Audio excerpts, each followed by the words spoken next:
here. Well, first of all, thank you very much for coming along to this stand-up. I'm proud today to announce on behalf of ACT that our government now has a need not race cabinet circular, a central direction to all government departments to use only the best statistical analysis of which people are most in need of social services. We've seen as recently as last week in Hawke's Bay, government departments using just one statistical indicator, a person's ethnic background, to decide how to allocate public services. This government is committed to a social investment model and sound use of data in all it does in order that we make sure the people who really have the greatest need are those that are getting the help. There are many people who might have a Māori or Pacific ethnic background. For example, I myself could claim that, but don't have high health needs. Similarly, there are people who do not have a Māori or Pacific ethnic background who do have high health need, and it's important that rather than defaulting to ethnicity as a decider of which services are allocated, how and when, that we dig into the true causes of inequity and truly help those in the greatest need. Not only does better statistical analysis mean that we can do a better job of understanding where the need is, we can actually get stuck into solving the problems. For example, it's often stated that there's a difference in life expectancy for Māori and non-Māori. That is absolutely true, but the question is, why is that the first lens that you use? There's many other interesting and useful statistics, such as the quality of housing, living in urban versus rural, having high or low incomes, and perhaps having some lifestyle choices that affect your health and your longevity. Those should also be taken into account so that we can help all the people, not just those on the basis of ethnicity. Furthermore, apart from getting better statistics, better targeting, more practical problem solving, it's also much less divisive to deliver services on the basis of need not race. I'm really proud that we're doing this as a government. It's a step towards the kind of country that New Zealand can and should be, one that has many different cultures, people from many different backgrounds, and a will to make sure that opportunity is equal and all of those backgrounds are celebrated equally. At the same time, this circular ends the position on procurement, where a portion of government procurement was supposed to be done from quote-unquote Māori businesses. In our view, this has led to perversities where companies have been able to claim based on ancestry of their ownership that they're somehow better at providing services to government, yet in reality what we want is for each and every person to flourish in their own way rather than introducing arbitrary differentiation based on who a person's ancestors were.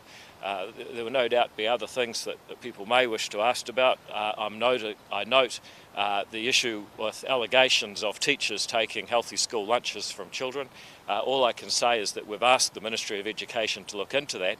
I think most New Zealanders will be very clear that one of the jobs of teachers is to instill good values in children, show children the difference between right and wrong, and it's very hard for teachers to do that when the teacher themselves is allegedly nicking their lunch and also repressing their ability to seek justice by calling for help when bad things like that happen. So it's certainly something the Ministry of Education will be looking into, and I look forward in the near future to announcing more details about how the Healthy School Lunch program will continue.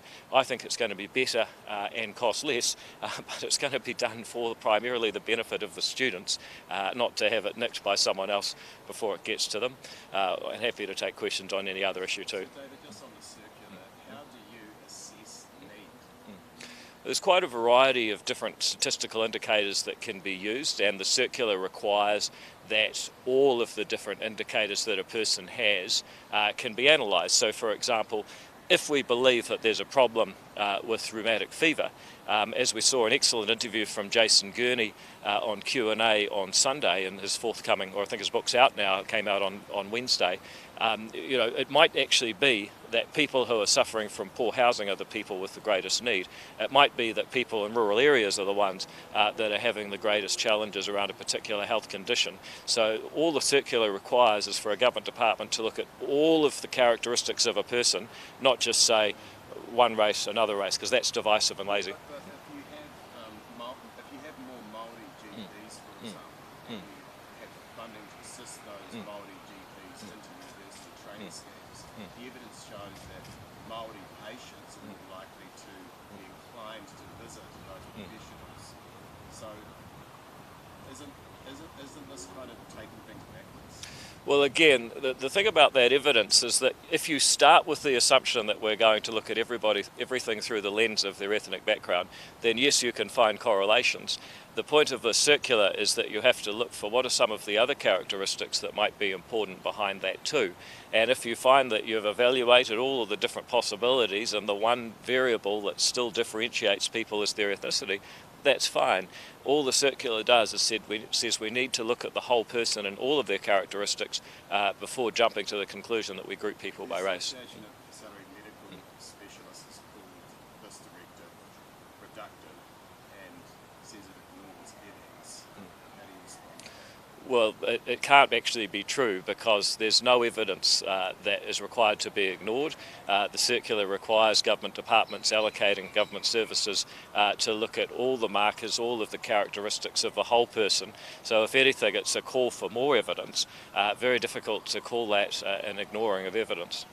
David, on those university admissions, does this mean that universities will have to scrap their Māori and Pacifica admissions schemes? No, but it means that what government departments, including universities which are funded by the taxpayer, would be expected to do is actually demonstrate that there is value. So we've just had a question making the claim that the MAPAS scheme at the University of Auckland, that the whole of society or mirror of society scheme at Otago have done a number of things. Number one, got more doctors trained. Number two, got them to see more Pacifica and Māori patients. And number three, improve their health outcomes by doing so. Now, the government has a separate policy to do an evaluation of just that.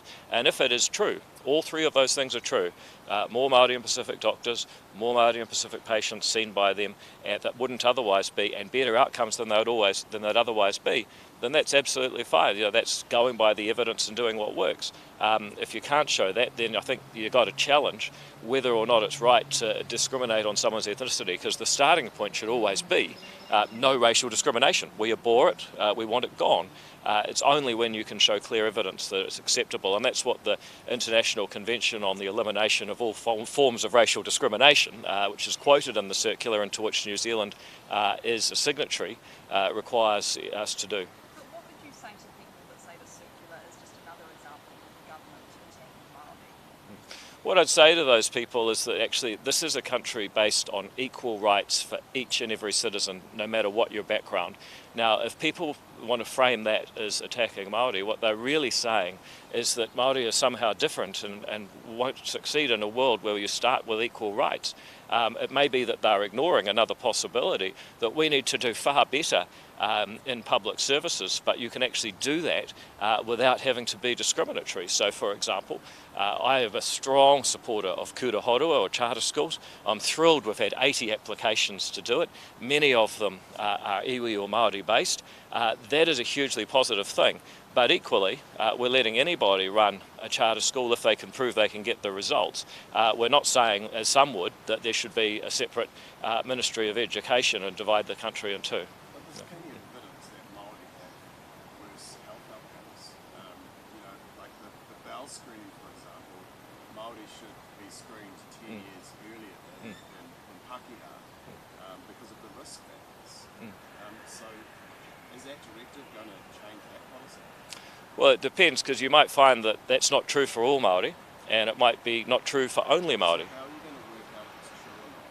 How long will that take? How much money will that cost?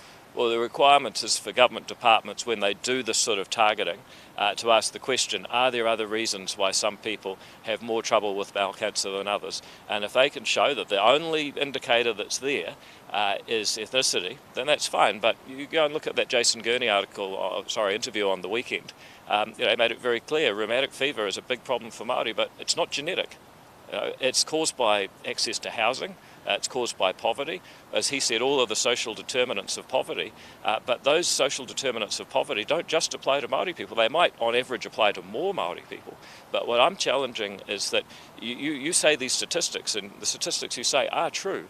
My question is, why do you start with an ethnic lens as your starting point to form those statistics? Well, I think that's the starting point, because that's what the facts show. That's what the research shows. Yeah, but the challenge is that it's a circular argument, right? So they start with the assumption that we're going to group people in ethnic groups. I think that is a wrong assumption. It's a divisive assumption. It doesn't get you to the core of the issue, and it doesn't show you practical ways of solving the problem. Can you give some examples of services delivered based on race, not need, outside of health? Look, I think it's fair to say that health is the primary area where this is true. Education might be one too, but for the most part it's health where this has been the case. David, your coalition agreement states that this should have been done in the first 6 months of government. Why is it taking so long? Because it's more important to get it right than get a particular deadline. This is quite a technical and challenging thing to do, and I think, as you can see even in this discussion, this is not in any denial that on average, particularly Māori but also Pacific, have worse social statistics in some areas, but it is saying we need to challenge ourselves to look deeper into the data and understand what the causes of those differences are, and are there other causes that we can target that will actually get us to solve the problem faster and in a way that's fairer and less divisive. It's still taken way longer than you wanted to initially. Did you have to hurry National along at all? No, it's been a really collegial effort, and we said, look, this is a bit more complex than we thought, and they said, okay, we've got to get it done in 6 months, and I said, you know what? I don't mind if we take longer, and we carried on that basis. So I'm sorry to disappoint you, but it's just an example of us working well together. Rob, the New Zealand Care Report changed track a wee bit, said your behaviour this week attacking Justice Ministry officials over their treaty advice to you was appalling. Were you out of line? How do you see it? No, I mean, Audrey's entitled to her view. She's been writing for long enough, but she needs to explain how you're supposed to respond when a group of people who have dominated the debate for a long time are not open to a different way of looking at it. The fact is, they disagree with the direction of the Treaty Principles Bill, but the Treaty Principles Bill is in place because we disagree with the way the public service has been interpreting the treaty for the last 30 years. So there's a natural conflict there. I think occasionally, Audrey gets on a little bit of a high horse, but hey, I still like her, I still respect her as a journo. Has the Prime Minister met with you in order to discuss the possibility of not putting this bill forward, ditching this bill? No. Has he raised any concerns with you about it? It's one thing that's been totally clear all the way through is that we're all keeping our coalition commitments. So the Prime Minister supports this? Beg your pardon? The Prime Minister supports this circular that's... Oh, sorry, are we talking about the circular or the bill? Talk about the treaty principles. Oh, sorry. Yeah, so I was answering on that basis, and that's absolutely the case. The answer is no. All three parties are heavily committed to seeing through their coalition commitments to the letter, and we are. And your question was different. So have you talked to the Prime Minister about the circular? Does he support, what you talked about in the circular? Well, absolutely. This is a policy that's been through Cabinet. It's agreed to by all ministers, including the Prime Minister. On the life expectancy rates, you say the public service can't simply assume Māori have shorter life expectancy just because they're Māori. They're not assuming that, that it's from Statistics New Zealand's death rates. That's not just an assumption that they've made. They have come from Statistics New Zealand. Well, I don't think anyone's disputing the fact that if you take the average Māori life expectancy and the average non-Māori life expectancy, there's about a 7-year gap.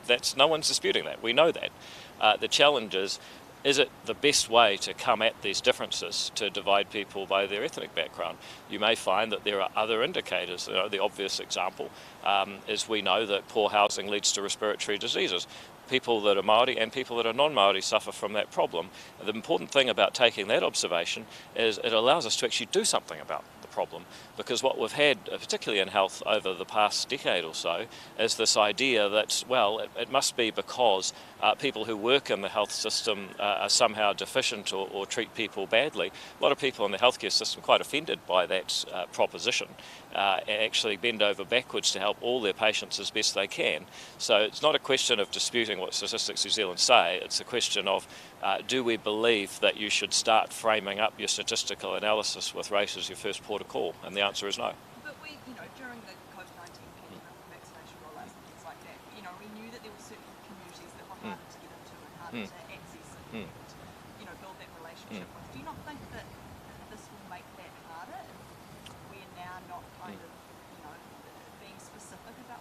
All we're doing is requiring more robust statistical analysis and following the International Convention on the elimination of all forms of racial discrimination, which says we don't discriminate based on race.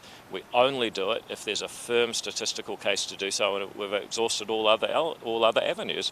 I think that's an enlightened way to think, is to say, look, there's a whole person, they have many attributes, and we don't skip to one before others, especially when it's a particularly divisive one. Is getting that more detailed statistical analysis going to delay any work? No, I shouldn't think so. Actually, right across the government, Have you had an assurance of that? Because that's key, right? If they're drilling down into other statistics and trying to work out if a person justifiably receives this or that, then it takes time. Yeah. It's key. So what assurance have you had that this won't happen? Well, first of all, we're not saying that you have to stop doing anything right now until you've done the analysis. What we are saying is that in future, when government analyses its activities right across the board, and remember, this government is committed to a social investment approach, these things mesh together, we want to see more robust analysis. I mean, I'll give you an example that's actually not related to this. I'm responsible for school attendance.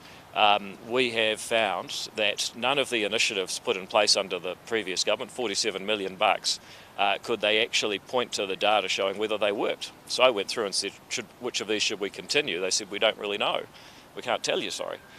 So I think having a commitment to better data and better analysis across government is actually a good thing. It's not going to delay anyone's care. Just on the school lunch allegations, I don't know much about it, but where did this happen? How extensive is this issue? In one school south of Auckland, there's been quite acute allegations from a parent that lunches were being taken, children were coming home hungry. The parent tried to raise it. There's been some back and forth between the school and the parents. The children at one point tried to call the parents and tell the parents what was happening. They had their phone confiscated because they weren't allowed to have their phone. So there's been quite a fracas about this. We've asked the Ministry of Education to look into it, but we just want to be clear, because people are talking about it, that we don't think this is acceptable. Teachers' job is to teach right from wrong. Hard to do that when the teacher's the one nicking your lunch. So is this a teacher allegedly taking the lunch of multiple students Over a period of time, yes. How long? A week? Well, over several weeks is the allegation. Like a term? Not a term, no. And taking it from how many students? A handful, several who are in one family is the allegation. Right, and they were upset about that, obviously. Yeah. How do you feel about that? Well, I mean, it's completely wrong. If something's provided for a purpose, then the person employed at the organisation should facilitate that purpose, not take it away.